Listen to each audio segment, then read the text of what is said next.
ये बहन ने सही कहा कि भाई हम तो वो लोग हैं कि हमको हस्ताक्षर करने तक नहीं आते, लेकिन जिनको इस बात के लिए नियुक्त किया गया है कि वो जनता के साथ ठगी ना होने दें, वो क्या कानों में तेल डालकर सोए हुए थे कि ये सहकारिता मंत्रालय के अधीन हुआ है।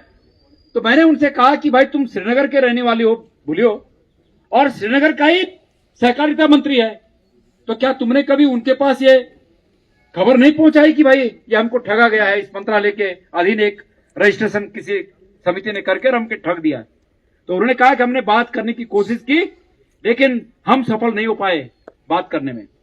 इस समिति को केंद्रीय स्तर पर अवैध घोषित किया गया है, जबकि राज्य की कोऑपरेटिव विभाग ने, सहकारिता मंत्रालय, हमारे राज्य के सहकारिता मंत्रालय ने इस पर चुप्पी साधी हुई है। मैं कह रहा हूं कि इसमें धन सिंह रावत जी के संबंधों की जांच होनी चाहिए उस व्यक्ति से। बिल्कुल भाई सहकारिता में सहकारिता विभाग चौपट कर दिया, चौपट।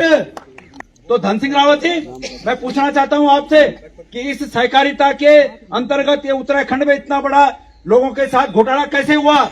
मैंने एक दिन कहा था कि 4 फुट के आदमी का कितना फुट का पेट हो गया भाई, एक दिन कहा था। आज इस मंडल मुख्यालय से दोबारा पूछना चाहता हूं, धन सिंह रावत जी, सहकारिता विभाग का पैसा आपने शेयर मार्केट में लगाया और ऐसी कंपनी पर लगाया जिस कंपनी की कोई साख नहीं थी, वो पूरा का पूरा पैसा डूब गया।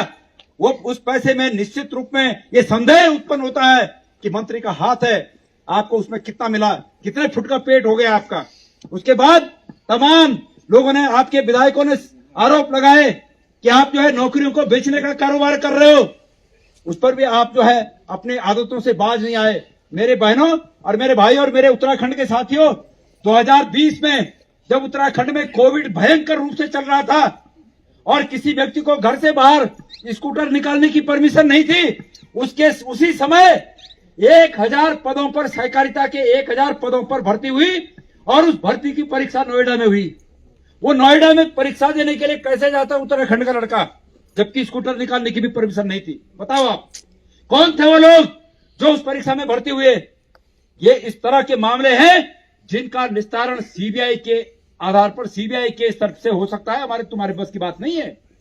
तो इसलिए मैंने कहा कि 4 फुट के व्यक्ति का कितना फुट का पेट है। तो इसलिए आज इस माध्यम से, इस ज्ञापन के माध्यम से मैं सरकार से मांग करता हूं कि सरकार सहकारिता मंत्री की इस प्रकरण में भूमिका की जांच करे और उस व्यक्ति को गिरफ्तार करे, और ये जो प्रभावित लोग हैं, हमारे जो प्रभावित लोग हैं, इन प्रभावित लोगों के साथ न्याय करे और इनका पैसा वापस लौटाए।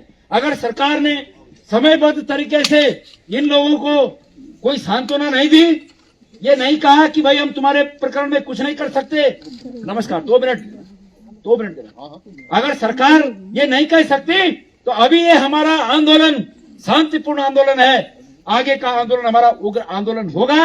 एक राजनीतिक दल के नाते हम इस बात को सरकार से पहले ही कहना चाहते हैं। और मेरी बहनों, मैंने आपको एक मंत्र दिया है, उस मंत्र का ये फेसबुक के माध्यम से जितना हो सकता है उसको चलाना, कि उन लोगों में जो इस बात से प्रभावित हुए हैं, जिनके साथ ये ठगी हुई है, उनको मेरा ये निवेदन है कि वो लोग अपनी एकता बनाए रखें। देखिए, ये बहुत अफसोसजनक है, सरकार के पास एलआई होती है, सूचना तंत्र होता है, और इतने 1.5-2 वर्षों से 3 वर्षों से इन लोगों को ठगा जा रहा था। सरकार का वो सूचना तंत्र कहाँ था? 2023 में इस कंपनी को उत्तराखंड में काम न करने की केंद्रीय स्तर पर हिदायत दी गई थी, लेकिन उसके बावजूद 2023 के बाद यहाँ पर एक कंपनी फली फूली और आज 2025 में लोगों का अरबों रुपया लेकर चंपत हो गई। एक मोटा अनुमान है कि उत्तराखंड का 190 करोड़ रुपया वो कंपनी लेके गई है इन गरीब हमारी बहनों का, भाइयों का। लेकिन मैं आपको सच्चाई बताना चाहता हूँ, ये 190 करोड़ नहीं, ये मुझे लगता है कि 1000 करोड़ के ऊपर है, क्योंकि जिस जगह हम जा रहे हैं हर जगह लोग बोल रहे हैं मेरा भी डायलॉग है। ऐसी स्थिति हो गई है कि लोग खुल के अब बोल भी नहीं पा रहे हैं कि मैं लुट गया, क्योंकि लोगों को अब शर्म महसूस हो रही है। लेकिन एक राजनीतिक दल होने के नाते हमारा कर्तव्य बनता है कि हम सरकार को चेताएं। अगर सरकार के नॉलेज में ये पहले से नहीं था तो सरकार को अभी भी उस कंपनी के खातों को सीज करना चाहिए। उस कंपनी के खातों में जो पैसा पड़ा है उस पैसे से एक कोई ना कोई एक सिस्टम बनाकर इन बहनों को पैसा जो भी है जिनसे भी उन्होंने लिया है उनको वापस देना चाहिए, और दोषियों के खिलाफ कार्रवाई ऐसी करनी चाहिए कि उनको कैसे जमानत मिल जा रही है भाई, 2 दिन 4 दिन में जमानत मिल जा रही है, कैसे मिल जा रही है? तो सरकार की मिलीभगत है। सहकारिता मंत्री जी की भूमिका की भी इसमें जांच होनी चाहिए, क्योंकि ये सहकारिता मंत्रालय के अधीन हुआ है, इसलिए उनकी भूमिका की भी जांच होनी चाहिए। सहकारिता मंत्री जी के सहकारिता विभाग के सहकारिता बैंक के कोऑपरेटिव बैंक के करोड़ों अरबों रुपए शेयर मार्केट में लगाए गए उनके द्वारा, उनके निर्देश पर, वो पैसा डूब गया उत्तराखंड का, उसकी जांच होनी चाहिए। सहकारिता विभाग में जितने घोटाले घपले हो रखे उसकी जांच होनी चाहिए। और अब तो चूंकि ये लोगों का पैसा है और उससे सहकारिता का नाम जुड़ गया है, इसमें भी उनकी भूमिका की जांच होनी चाहिए। और मुझे तो निश्चित रूप में उनकी भूमिका संदिग्ध लगती है। कोई कंपनी फर्जी कंपनी यहाँ बनती है और लाखों करोड़ों रुपए यहाँ का लूट के ले जा देती है, कहीं ना कहीं सरकार में सवाल उठना लाजमी है। पहली बात तो ये है। दूसरी बात, जो यहाँ का जो मेन मालिक बताया जा रहा है वो यहाँ इंडिया से बाहर चला गया है, तो सरकार की कहीं ना कहीं आपको लगता है कि देख रेख में ये सारा काम हुआ है? भाई, मैं तो आप लोगों के माध्यम से इस प्रदेश की जनता को ये कहना चाहता हूँ कि सब लोगों ने मोदी जी के बातों पर विश्वास किया। इस कंपनी ने मोदी जी के और अमित शाह जी की फोटो अपने कार्यालय में लगाई और उसके बीच में अपना नाम लिखा कि ये तो केंद्र सरकार के द्वारा भी अधिकृत है और राज्य सरकार के द्वारा भी अधिकृत है।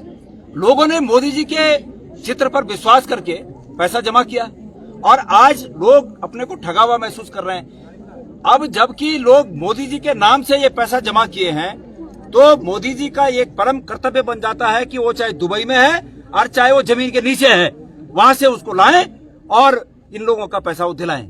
और दूसरी बात है कि जब लोग किसी राजनेता पर विश्वास करते हैं तो उस राजनेता को भी लोगों के विश्वास पर खरा उतरना होता है और खड़ा होना होता है। तो आज ये लोग उम्मीद करते हैं, हम सब लोग उम्मीद करते हैं कि हमारे ठगे गए भाइयों पर, बहनों पर ये जो अन्याय हो रहा है, ये जो अत्याचार हो रहा है, ये जो प्रताड़ना उन्हें मिल रही है, अपने घरों से मिल रही है, बाहर से मिल रही है, बड़े बोल रहे हैं ना, लोग बोल रहे हैं कि भाई बहुत बड़े बिजनेसमैन बन गए थे तुम, तो ये प्रताड़ना ही झेल रहे हैं। इसलिए मोदी जी इनकी इस प्रताड़ना से इनको निकालें और वो सामने आए। वो उत्तराखंड की सरकार को निर्देश दें, आप लोगों के माध्यम से मेरी ये बात वहां तक पहुंचे, वो उत्तराखंड की सरकार को निर्देश दें कि तत्काल इसका हल निकालें। और अगर इनसे नहीं निकलता है तो मोदी जी स्वयं इस बात पर अमल करें, इनको इस प्रताड़ना से बाहर निकालें। और अगर उनसे भी नहीं होता है, ये दोनों सरकारें गद्दी छोड़ें और दूसरे जो काबिल लोग हैं उनको आने दें।